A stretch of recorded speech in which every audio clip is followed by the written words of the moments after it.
Hello, I'm Professor Richard Scott Noakes at Troy University, and this is the Epic of Gilgamesh mini-lecture. The Epic of Gilgamesh is really our oldest surviving story. Naturally, there are stories that were older, but we don't have those tales anymore. It comes to us down in clay cuneiform tablets, and we're not exactly certain of the age, but it's somewhere between 3,500 and 4,500 years old. This is an extremely ancient story, and yet in some ways it seems very familiar to us. And today I just want to talk to you about a couple of the themes of Gilgamesh that you maybe should look at. The first one is what kind of ruler Gilgamesh is. In many ways, the Epic of Gilgamesh is a kind of coming-of-age story, but not coming of age from boyhood to manhood as with so many other tales, but instead with Gilgamesh, it's about him coming of age as a ruler. When we read the beginning of the Epic of Gilgamesh, we find that Gilgamesh was not a well-loved king, or was not a king that his people approved of. We read, Gilgamesh went abroad in the world. This is the beginning of the Coming Enkidu section, section 1. But he met with none who could withstand his arms until he came to Uruk. But the men of Uruk muttered in their houses, Gilgamesh sounds the tocsin, which is a kind of a musical instrument used for an alarm. It's like he sounds the alarm for his amusement. His arrogance has no bounds by day or night. No son is left with his father, for Gilgamesh takes them all, even the children. Yet the king should be a shepherd to his people. His lust leaves no virgin to her lover, neither the warrior's daughter nor the wife of the noble. Yet this is the shepherd of the city, wise, comely, and resolute. We find at the beginning of this that Gilgamesh is 2/3 God, 1/3 man. And if you start to try to do the math and figure out how could someone be 2/3 God, 1/3 man, you very quickly realize that you can't actually end up with that kind of ethnic division. Instead, this is to indicate that he was more God than man, but he was in many ways still a man.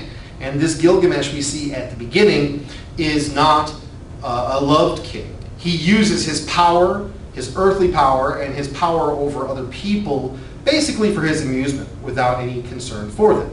And as we go through the Epic of Gilgamesh, the kind of king he is, and indeed the kind of man he is, changes, largely because of the introduction of this character Enkidu, who begins as his rival and quickly becomes his best friend.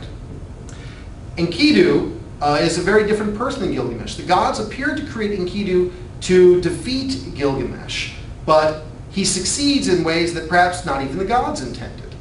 Where Gilgamesh is associated with the city, Enkidu is associated with the countryside.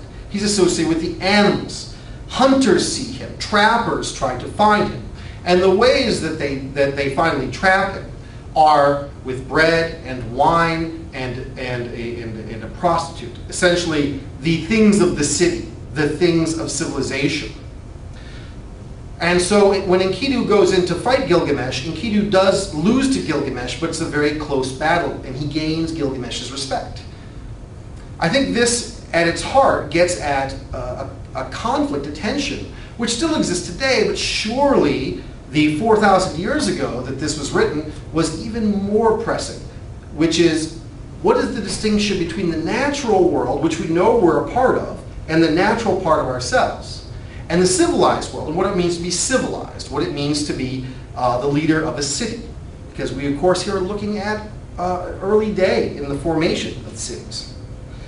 Well, Enkidu then acts as a double for Gilgamesh, but he, instead of exacerbating Gilgamesh's bad qualities, he tempers them.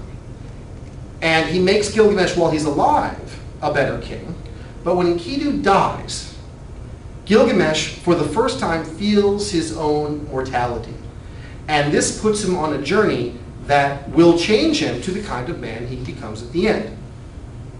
Your prompt for this week reads this: Gilgamesh seems to fail in his quest for immortality. What lesson, if any, does Gilgamesh learn in the tale?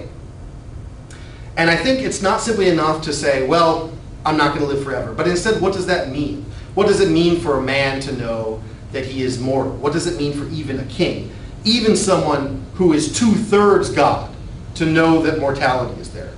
If life is limited, how do we live life? And in the pages of the Epic of Gilgamesh, what lesson does Gilgamesh learn? And then what lesson does that then pass along to us?